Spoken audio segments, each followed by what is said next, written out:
Hey David, this is Daddy Reads the Lorax by Dr. Seuss. At the far end of town where the grickle grass grows, and the wind smells slow and sour when it blows, and no birds ever sing excepting old crows, is the street of the lifted Lorax.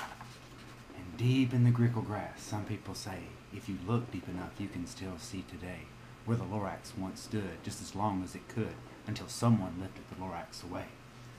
What was the Lorax, and why was it there, and why was it lifted and taken somewhere? From the far end of town where the grickle grass grows. The old Onceler still lives here. Ask him. He knows.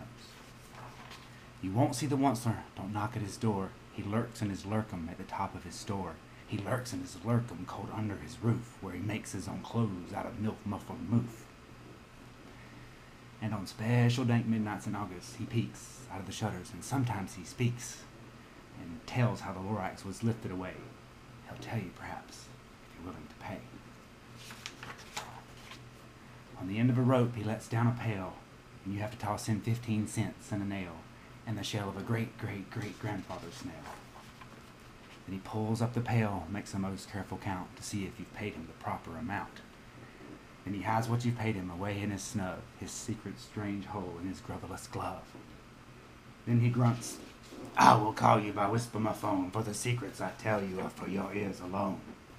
Down slips the whisper my phone to your ear, and the old Onceler's whispers are not very clear, since they have to come down through a snurgly hose, and it sounds as if he's had smallish bees up his nose.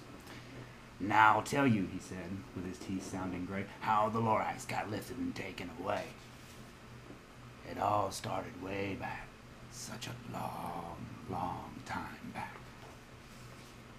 Way back in the days when the grass was still green and the pond was still wet and the clouds were still clean, and the song of the swummy swans rang out in space. One morning I came to this glorious place, and I first saw the trees, the truffle of trees, the bright-colored tufts of the truffle of trees, mile after mile in the fresh morning breeze. And under the trees I saw brown barbaloots frisking about in their barbaloot suits, as they played in the shade and ate truffle of fruits. From the rippleless pond came the comfortable sound of the humming fish humming while splashing around. But those trees, those truffle of trees, all my life I've been searching for trees such as these. The touch of their tufts was much softer than silk, and they had the sweet smell of fresh butter and milk. I felt a great leaping of joy in my heart. I knew just what to do. I unloaded my cart. And in no time at all I had built a small shop, and I chopped down a truffle of tree with one chop. And with great skillful skill and great speedy speed, I took the soft tuft and I knitted a fneed. The instant I finished, I heard a gazump. I looked. I saw something pop out of the stump of the tree that I'd chopped down. It was sort of a man. Describe him? That's hard. I don't know if I can. He was shortish and oldish and brownish and mossy, and he spoke with a voice that was sharpish and bossy. Mister, he said with a sawdusty seize, I am the Lorax. I speak for the trees. And I'm asking you, sir, at the top of my lungs, he was very upset as he shouted and puffed, what's that thing you've made out of my truffle tuft? Look, Lorax, there's no cause for harm or alarm. I chopped just one tree. I'm doing no harm. I'm being quite useful. This thing is a thneed. A thneed's to find something that all people need. It's a shirt, it's a sock, it's a glove, it's a hat. It has other uses, yes, far beyond that. You can use it for carpets, for pillows, for sheets, or curtains, or covers for bicycle seats. The Lorax said, Sir, you are crazy with greed. There's no one on earth who would buy that fool thneed. But the very next minute I proved he was wrong, for that very minute a chap came along, and he thought that the thneed I'd knitted was great, and he happily bought it for $3.98. I laughed at the Lorax. You poor silly guy. You never can tell what some people will buy. I repeat, cried the Lorax, I speak for the trees. I'm busy. Shush, if you please. I rushed across the room, and in no time at all I built a radio phone, and I put in a quick call. I called on my brothers and uncles and aunts, and I said, listen here, here's a wonderful chance for the whole fat bunch. They're planning to get mighty rich. Get over here fast. Take the road to North Nitch. Turn left at Wee Hawkins, sharp right at South Stitch. And in no time at all in the factory I built, the whole Onceler family was working full tilt. We were all knitting thieves, just as busy as bees, to the sound of the chopping of truffle trees. Then, oh baby, oh, how my business did grow. Now chopping one tree at a time was too slow. So I quickly invented my super axe hacker that could cut down 4 trees at one smacker. We were making needs 4 times as fast as before, and the Lorax, well, he didn't show anymore. But the very next week he knocked on my door. He snapped, "I'm the Lorax who speaks for the trees, which you seem to be chopping as fast as you please, but I'm also in charge of the brown barbaloots, who played in the shade in their barbaloot suits, and happily lived eating truffula fruits. Now, thanks to you hacking my trees to the ground, there's not enough truffula fruit to go round.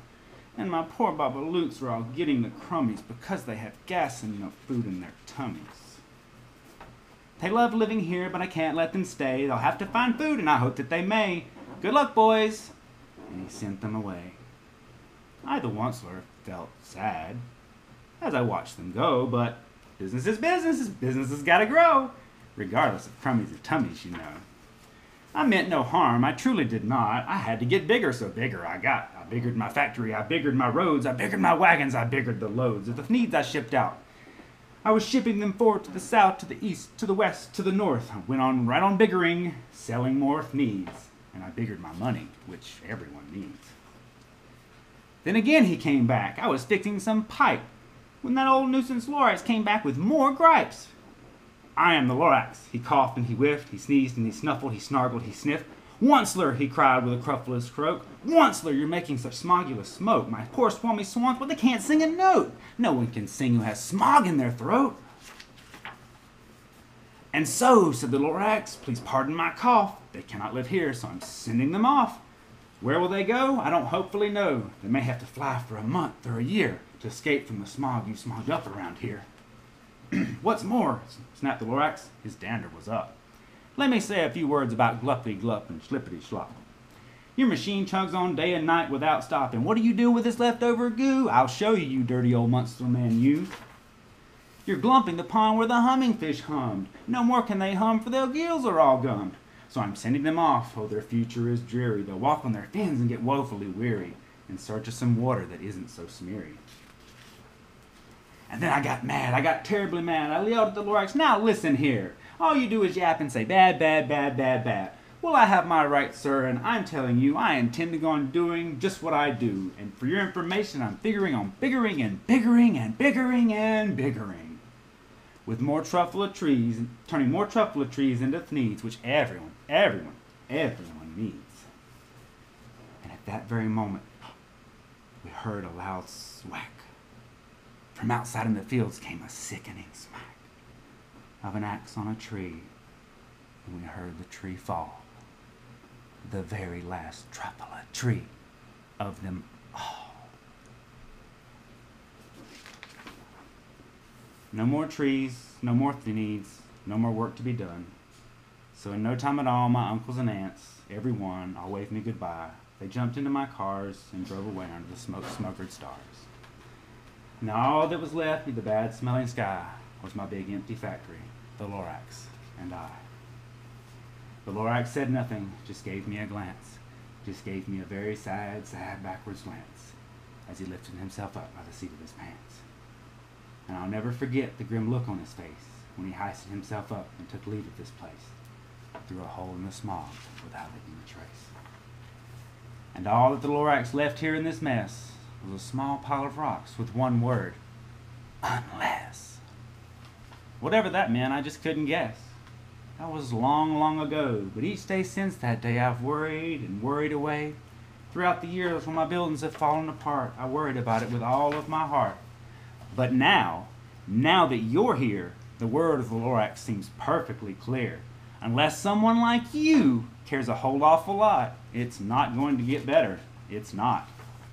So catch, calls the Onceler. He let something fall. It's a truffula seed. It's the last one of all.